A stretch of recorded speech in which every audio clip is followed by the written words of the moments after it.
Hello, my name is Patricia Casey and I'm here today to talk to you about the concerns many people have that if assisted suicide is legal in Ireland, that it will lead to an increase in suicide more generally.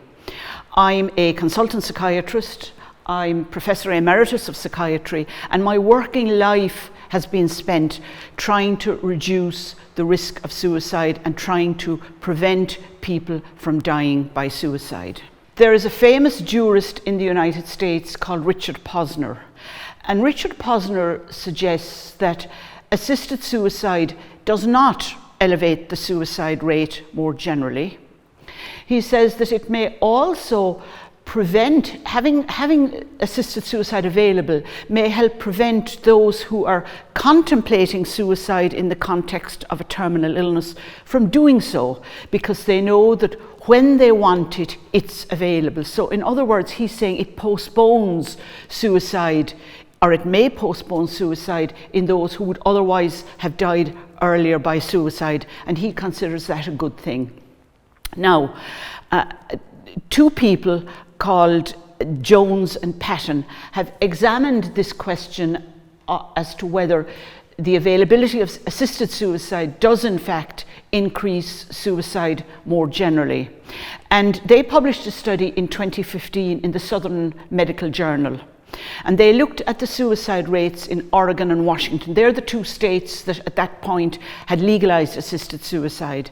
And they found, taking account of the natural time trends of suicide, that there was an increase in the overall suicide rate of 6.3% in the general population, and that it was particularly significant in the over 65s. So they concluded in their paper that there is no evidence to support Posner's view that assisted suicide actually had a beneficial effect on the suicide rate overall. Now, another person from Holland, Professor Theo Boer, examined this question as well. Now, Boer is an interesting man. He is an ethicist and a philosopher, and he at one point believed that assisted suicide could be managed. He supported it. He believed that the legislation could restrict it sufficiently to not lead to any abuses. But he has since changed his mind. And in so doing, he has looked at the figures for suicide in Holland. And he began examining them in 2007, because assisted suicide was legalized in the US, in the Netherlands in 2001, but it was in 2007 that the first liberalization began to take place in the context of the courts. And between 2007 and 2019, he found from his data that the suicide rates increased by a massive 30%. So a 30% increase in Holland after the assisted suicide legislation was liberalized. The concerns about an increase in suicide generally have led to governments, both in the US and in Ireland, getting together, government agencies and journalists in particular, because they are the ones who report suicide. And there are concerns that if suicide is publicized and glamorized in any way, as it is sometimes with assisted suicide, they've been concerned that the reporting might of itself lead to an increase in suicide.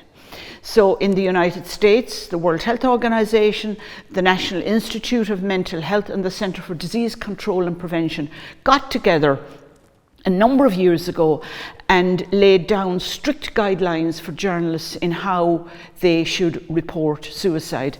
The same has happened in this country.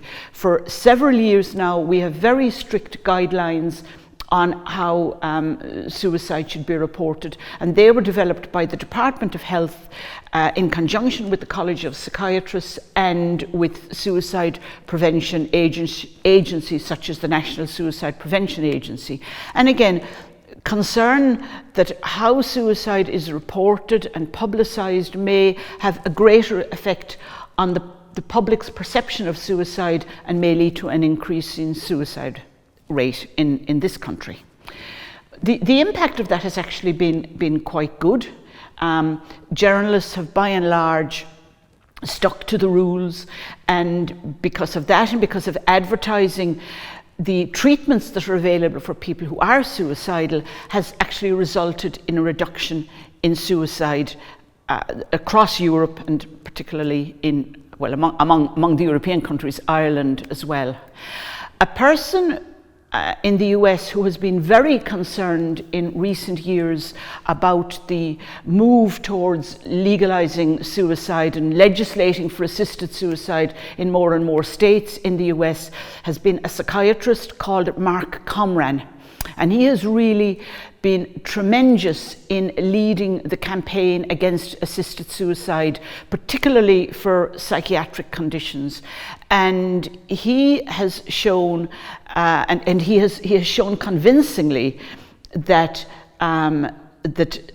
assisted suicide, if it's legislated for, is going to be abused. It is going to be used increasingly for people with mental health problems, and that it may lead to an overall suicide rate. And he has persuaded the American Psychiatric Association, the American Medical Association, and the World Medical Association to oppose assisted suicide. We know that adulation of suicide, and particularly when that occurs with celebrities, leads to an increase in the suicide rate.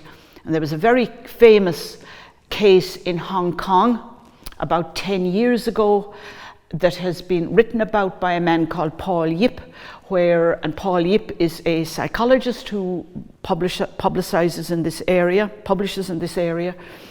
And they found in Hong Kong that after the celebrity died by suicide, and that there was a huge increase in suicide using the method that man chose. We know that suicide is contagious. Suicide contagion is recognized in psychiatric practice, and it's called the Werther effect. And Werther, the author, wrote a book called The Sorrows of Young Werther. And Werther was a young man who was dismissed in love by this woman, and he, in a rush of anguish and sorrow, went and died by suicide. And when the book was published in Germany in the 18th century, there was a rush of suicides using the methods that poor Werther had used, and the book was suppressed for a while for that reason.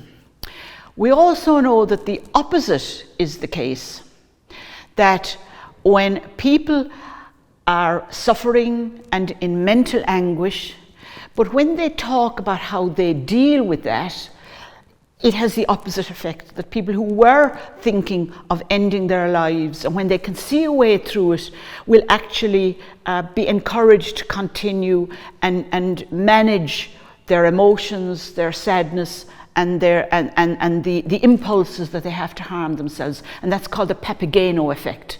And that's taken from Mozart's Magic Flute, where there was a character who, like Werther, was dismissed in love, but actually through the help of his friends who encouraged him, and you all know the Papagena duet, you often hear it on Lyric in the mornings, stopped this man. The support from the friends stopped this man dying by suicide.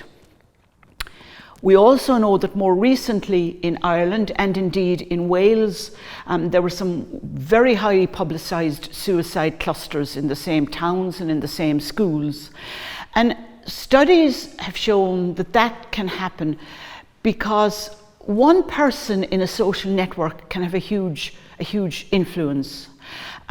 The work of some sociologists from Yale University, Nicholas Christiakis from Yale, and this wasn't particularly in relation to suicide, but his work has shown that a single person, an index person behaving in a particular way, can influence the behavior of others in their social network. So if you're an elderly person in a social network, perhaps of people that may have serious illnesses, and you yourself have a terminal illness, and you die by assisted suicide, it is conceivable, based on the social network theory, that could permeate to others in your social group, and that they too, when they run into problems, medical problems that cause mental health distress and worry, could act in the same way.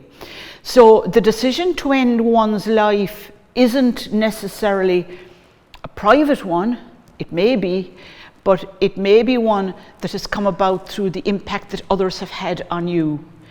It may not necessarily be an autonomous decision either, if you are following on from the example that other people have shown in their behavior.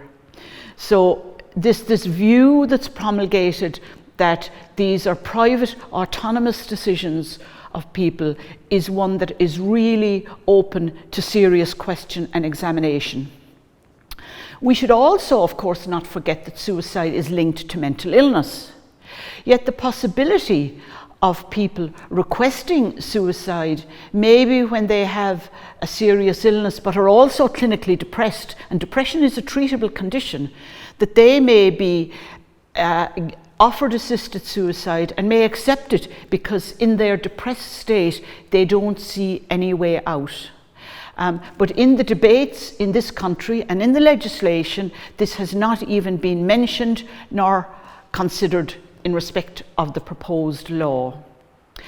I want to tell you about a case I dealt with many years ago in the UK, when a man I was working in suicide research at the time, and a man was brought into the unit where I was working, and he had tried to crucify himself with his arms and his legs, and he was very, very unwell, and he was admitted for a few weeks and treated, given antidepressants, and he got better. And afterward, when he was depressed, he was saying that he wanted to punish himself because he wanted to be like Jesus. And when he got well after treatment, and we talked to him about it, you said you wanted to be like Jesus and to punish yourself. He said, I must have been very sick, doctor, because I'm an atheist. So we shouldn't forget that people make decisions. It's true. So we shouldn't forget that when people are ill, they make decisions that they wouldn't otherwise have made in their state of well-being. Years of research show that up to 60% of those taking their own lives, dying by suicide, have a depressive illness. And as I've said already, that's a treatable condition. And sometimes depression is hidden, it's concealed. People don't articulate how they feel, or if they recognize that they feel a bit down, they think it's because of COVID, or they think it's because they're tired and it's the end of the year, or because they have financial worries. And they don't assess it as necessarily being an illness. Sometimes it isn't, but sometimes it is. And we have to be very careful in our work when people are asking for suicide to ensure that they don't have what we call a masked depression. Masked depression is a phrase that's used in psychiatry to describe people who have depression that isn't overt. But when you start to talk to people and they begin to open up because they trust you, and you give them a language to describe how they're feeling, you actually discover that this is a full-blown psychiatric illness. Taking account of the efforts that we are now making in Ireland to prevent suicide, and indeed doing so successfully, it would be a blot on our country if we now allowed assisted suicide, because in my opinion, our suicide rates would begin to increase again. How can our politicians, how can we as a nation with any integrity try and prevent suicide on the one hand, because we believe that certain suicides are wrong and not good for society, and on the other hand say that some suicides are fine and should be lauded, and that the people who engage in them should be assisted and helped. This is a very mixed and contradictory message, and it is one that will confuse people. And in particular, it will confuse vulnerable people who may be thinking of taking their own lives, because they will think that this is actually a sign of a healthy society, and they may take their lives when they actually have a treatable condition. For those who feel that life is unbearable, be it because they are terminally ill, or because they've got a progressive illness, or because they've got a depressive illness, or because they're just fed up for existential reasons with life, we should have a message for them. And the message is this: that if you are ill, there is treatment available, and if life is unbearable for you, there is help available, there are friends available, there are support systems available. We must not legislate for assisted suicide.